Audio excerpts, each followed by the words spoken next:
with another video. Welcome to my channel Whiteboard Online. Today we will discuss about business, trade and commerce.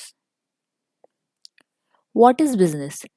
Business is any economic activity that is undertaken regularly and continuously to satisfy the societal needs as well as to earn profits through the mechanism of sale and purchase of goods and services is called a business. So what is business? It is an economic activity.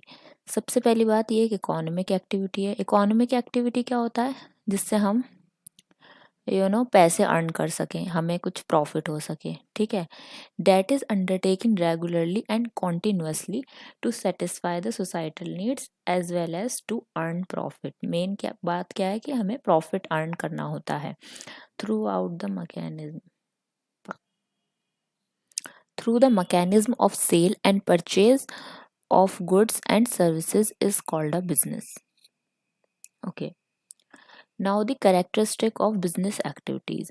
So the first characteristic is it is an economic activity. Okay.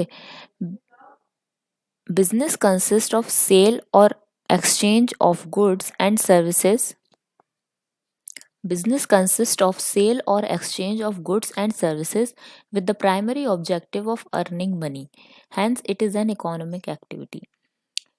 तो business करने का हमारा primary objective क्या रहता है कि हमें money earn करनी है. ठीक है. इसी वजह से इसको हम क्या बोलते हैं? Economic activity. नेक्स्ट है सेल और exchange of goods and services for creating value. मतलब एक्सचेंज जो हो रहा है गुड्स और सर्विसेज का या सेल हम जो कर रहे हैं उसको, वो किस लिए कर रहे हैं? For creating value. In business there should be transfer और एक्सचेंज ऑफ गुड्स और सर्विसेज फॉर वैल्यू. वैल्यू के लिए हम उसको एक्सचेंज करते हैं, मतलब इन रिटर्न हमें कुछ वैल्यू मिलेगी उससे. Production of goods for the purpose of personal consumption is not termed as business. खाली प्रोडक्शन को ही हम बिजनेस नहीं बोलेंगे. ठीक है. एक्सचेंज जब होगा गुड्स एंड सर्विसेज का तब उसको बिजनेस बोलेंगे. Next, regularity in dealings. To constitute a business, there should be dealings in goods and services on regular interval. Doing one single transaction does not constitute business. For example, selling your old books or furniture and purchasing a new one is not termed as business. अब ये कह रहे हैं कि अगर हम single transaction कर रहे हैं तो वो कोई बिजनेस नहीं. बिजनेस में क्या होता है? रेगुलर इंटरवल पे डीलिंग्स होती हैं. ठीक है. अब ये नहीं कि हमने कोई पुराना फर्नीचर के एक्सचेंज में नया खरीद लिया. ठीक है. तो वो हमारा बिजनेस नहीं होगा जब तक रेगुलर इंटरवल्स पर नहीं होता है. राइट. ये चीज़ है यहाँ पे हाईलाइट करने की. ठीक है. नेक्स्ट है प्रोडक्शन और procurement of goods and services. In every business enterprise before the consumption production take place. As a result a business either manufacture the goods on its own और purchase them from producers and sell them to end customers. इसमें क्या कह रहे हैं कि consumption से पहले ही production start हो जाता है. ठीक है. As a result business either manufacture, या तो वो खुद ही मैन्युफैक्चर कर रहा है गुड्स या फिर प्रोड्यूसर से परचेज कर रहा है. ठीक है. And then sells them to end customers. Next, profit earning.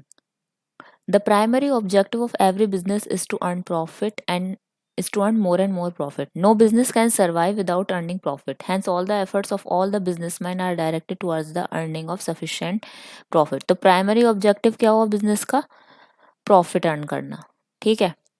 Next, uncertainty of return. It's not certain how much profit a business is going to earn, as this is a possibility of loss as well because of the changing environment. Every business has to handle both losses as well as profit.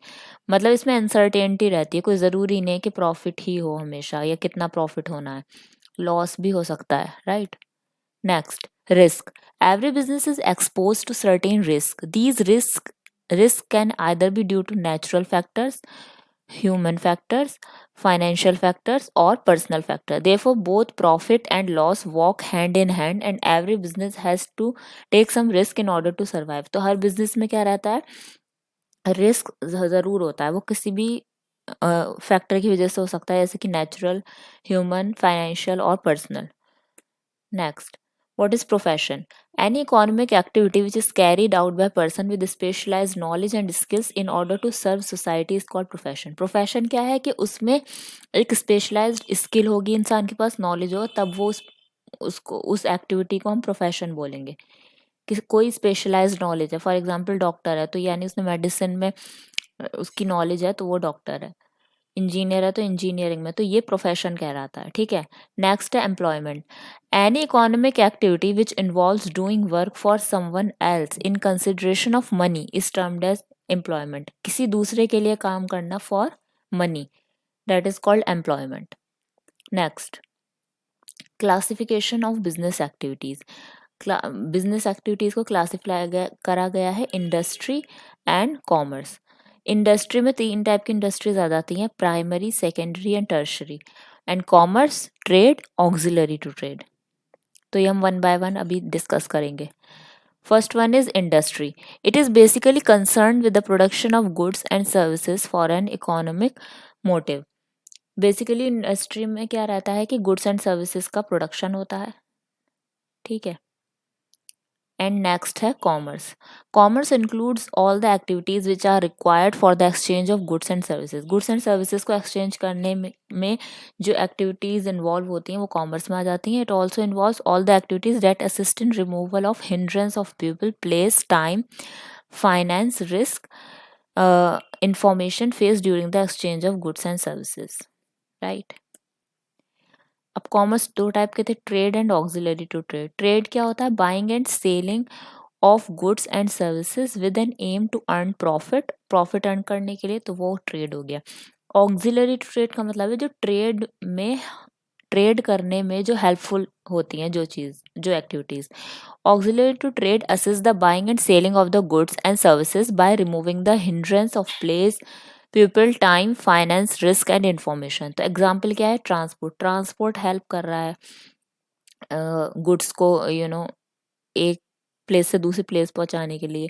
Communication बहुत ज़रूरी है trade में। Banking and finance, insurance, तो ये सब auxiliary to trade में include होगा।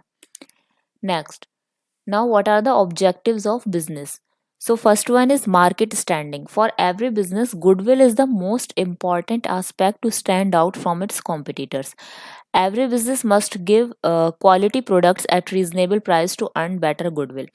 तो गुडविल होना बहुत ज़रूरी है। ठीक है, गुडविल के बारे में हम पढ़ चुके हैं अपनी लास्ट वीडियो में, तो आप चैनल पर वीडियो देख सकते हैं। तो गुडविल क्या होता है? रेपुटेशन होती है किसी भी बिजनेस की। ठीक है, नेक्स्ट है innovation. It means developing new products और modification in existing products. Innovation का क्या मतलब है कि न्यू प्रोडक्ट्स डेवलप हो रहे हैं या एग्जिस्टिंग प्रोडक्ट्स में हम कुछ मॉडिफाई कर रहे हैं। Every business in order to survive in a competitive environment should innovate its products और develop new ideas to tackle competition. तो कॉम्पिटिशन टैकल करने के लिए हमें टाइम टू टाइम अपने प्रोडक्ट्स को इनोवेशन करना चाहिए उनमें। नेक्स्ट है productivity. It is measure of efficiency. Every business must aim at increasing its productivity through the efficient use of resources. Product की एफिशिएंसी को बोलते हैं प्रोडक्टिविटी। तो हम वो कैसे इंक्रीज कर सकते हैं? रिसोर्सेज का ठीक तरह से यूटिलाइज करके। Okay, next, earning profit. Every business objective is to earn more and more profit in order to survive and also for growth purpose. तो मेन ऑब्जेक्टिव क्या होता है? प्रॉफिट अर्न करना। Next, physical and financial resources. Every business enterprise must acquire physical resources like land, plant and financial resources like funds according to their requirement and use them efficiently. तो physical and financial resources की ज़रूरत होती है हर business को। Next है social responsibility. Every business must work in a socially desirable manner and contribute some resources for solving social problems. तो society के हिसाब से भी बिजनेस को वर्क करना पड़ता है। Next, business risk. The risk caused due to inadequate profits or loss as a result of uncertainty or unexpected event is called business risk. Risk क्या होता है कि आगे जाके जो भी कोई भी या तो इनएडुकेट प्रॉफिट हो जाए या लॉस हो जाए, कोई भी आगे अनएक्सपेक्टेड इवेंट की वजह से, तो वो हमारा क्या होता है? बिजनेस रिस्क होता है। Next, nature of business risk. Now nature of business risk. Risk is an essential part of every business. It can only be reduced but not eliminated in full. Risk को क्या है, हम ignore नहीं कर सकते हैं, ठीक है, मतलब उसको हम एलिमिनेट नहीं कर सकते हैं, कम कर सकते हैं, बट फुल्ली एलिमिनेट नहीं कर सकते, क्योंकि रिस्क क्या है, बिजनेस का पार्ट है, ठीक है. It arises due to uncertainties like natural calamities such as earthquake, floods which are unavoidable. अब natural calamities क्या है, हमारे कंट्रोल के बाहर है, इस वजह से ये इसको हम अवॉइड नहीं कर सकते हैं, right. The extent of risk depends upon the nature and size of business. Business के साइज पे डिपेंड करता है रिस्क कितना हो सकता है. No risk no gain is applicable to every business, hence profit is the reward for risk taking. अगर हम रिस्क नहीं लेंगे, ठीक है, तो हमें गेन नहीं होगा, ठीक है. तो बेसिकली हम ये बोल सकते हैं कि profit is the reward for risk taking. Risk अगर हम लेंगे तो हमें प्रॉफिट होगा, right. Next, causes of business risk. Business risk के क्या कॉजेज हो सकते हैं. तो first one is natural cause. Natural cause अभी हमने पढ़ा है कि क्या क्या हो सकता है, flood, earthquake etcetera. Every person has little control और no control over these causes.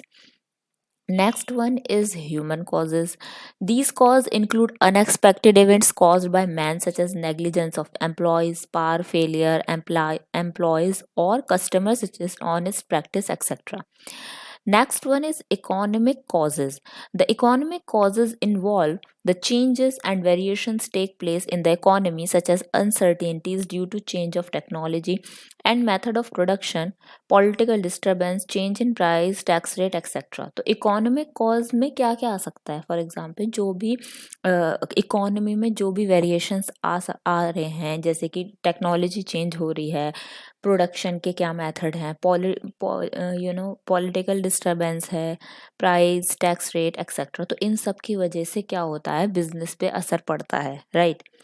Next है अदर कॉजेज. के अलावा और क्या कॉज हो सकते हैं. All those causes which can not be considered under the above causes are the other causes, such as exchange rate fluctuations etcetera. मतलब जो उन सब में नहीं आ रहा, बाकी के जो वो अलग, मतलब वो हो जाएंगे. Next is factors for starting a business. अब यह है कि हम बिजनेस स्टार्ट करना चाहते हैं, तो क्या क्या चीज़ें हम लोग अपने माइंड में पहले से सोच के रखेंगे कि हाँ, हमें क्या कैसे स्टार्ट करना है, क्या हमारा फर्स्ट स्टेप होगा, कैसे कैसे करना है. तो first one is selection of type of business. किस टाइप का हमें बिजनेस करना है वो हमें सिलेक्ट करना है. तो first step is to decide the nature and size of business. Nature, size, which person wants to do it depends upon customer requirement in the market. उस मार्केट में कस्टमर की क्या क्या क्या रिक्वायरमेंट्स हैं. Also the knowledge that person has about the product. और जो person start कर रहा है बिजनेस को, प्रोडक्ट की कितनी नॉलेज है. A person can enter primary, secondary और tertiary industry based on the possibility of profit, demand, customer preference etcetera. Next is size of business. किस साइज का हम बिजनेस है, मतलब लार्ज स्केल पे करना चाहते हैं, स्मॉल स्केल पे करना चाहते हैं. Every person has to decide whether it wants to operate on a large scale और at medium scale. It depends upon demand for the product and the necessary capital that person has. Capital पे depend करेगा और product की कितनी demand है market में. If a person is optimistic about all the factor, he can open up his business on a large scale and vice versa. Optimist nature का है तो वो लार्ज स्केल का स्टार्ट करेगा, और अगर नहीं होगा तो वो पहले छोटे स्केल पे करेगा, फिर according to condition of the business उसको एक्सटेंड करेगा.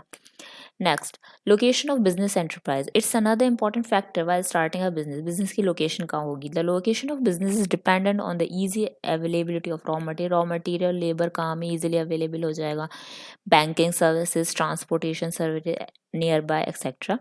Any mistake in this can result in high loss to business. ये सब चीज़ें हम लोग को पहले से कंसिडर करनी पड़ेगी, वरना उसका एडवर्स इफेक्ट पड़ेगा बिजनेस पे.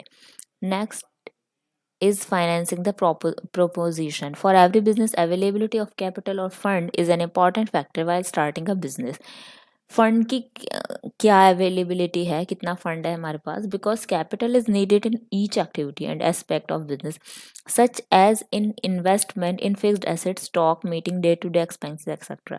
कैपिटल की ज़रूरत ऑब्वियसली पड़ेगी हमें, ठीक है, हर चीज़ में कैपिटल की ज़रूरत है. जैसे फिक्स्ड एसेट हम खरीद रहे हैं, उसमें चाहिए स्टॉक, डेली जो भी एक्सपेंसेस रहते हैं बिजनेस में, सैलरी देनी है, ये करना है, मेंटेनेंस है, रॉ मटेरियल लाना है, बहुत सारी चीज़ें होती हैं बिजनेस में, तो सब में हमें फाइनेंस की ज़रूरत है, राइट, फंड की ज़रूरत है। Next is physical facilities. Availability of machines, equipment, building is also considered while starting a business. The extent of physical facilities depend about the nature and size of business and availability of fund. Physical facilities में क्या है कि machinery चाहिए, equipments है, building है, तो ये सब। Next is competent and committed workforce. Every business needs competent workforce to run its business operations smoothly. Proper planning and training should be done for hiring employees at the right position and at the right time, and cost. तो workforce employees कैसे हैं, labour कैसी है, तो उन पे भी काफ़ी डिपेंड करता है। Next is tax planning.